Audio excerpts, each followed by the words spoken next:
Welcome. In this video we're going to talk about Green Priscilla, where she's good at and how to build her. So let's get started.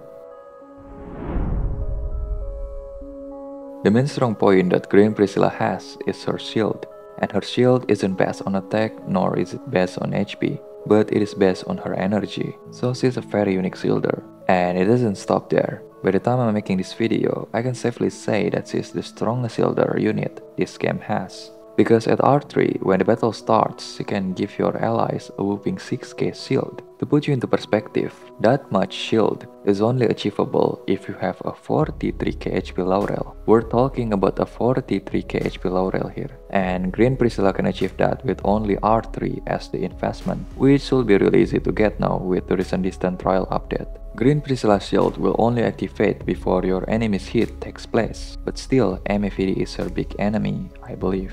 But anyway, there is an energy requirement before she can grant you the shield. The requirement varies between SD and AoE hit before she consumes the energy to cast the shield. That's why when the battle starts, you can't get the maximum shield for the AoE hit one, because to get that, she needs to have an energy equal to or higher than 90. But remember, 6k shield alone is huge.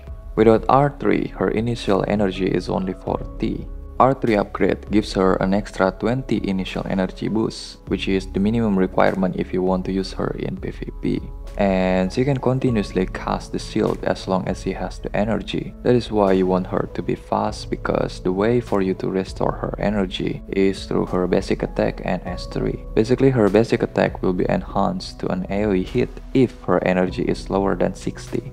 And you will gain an extra additional 5 energy if you hit more than 2 enemies. So she can charge her energy really easily. I don't think I need to mention about her UE, cause it will just strengthen her further. So what is her usage aside from shielding? She can be a sub-bruiser DPS in PvP if you want to, because her HP percent multiplier is kinda high. Unfortunately, her S3 has no dispel, so her S3 debuffs won't have much usage there in PvP.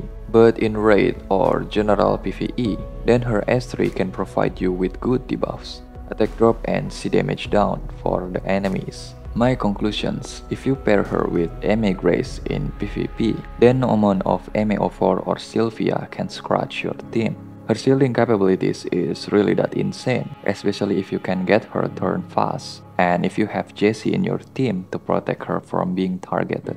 But should you pull for her? Not really. She isn't a must, but having her is surely nice. In Arena, the enemy can use MAVD, so if you don't have a max speed of or Kagari, or any AoE snipers or debuffers that can hinder MAVD movement, then don't use her as a defense unit. But if you do have them, then you can use Green Priscilla as a defense unit. Her shield and debuffs from her S3 is really good for the current raid, as the boss always hits you with an AoE hit.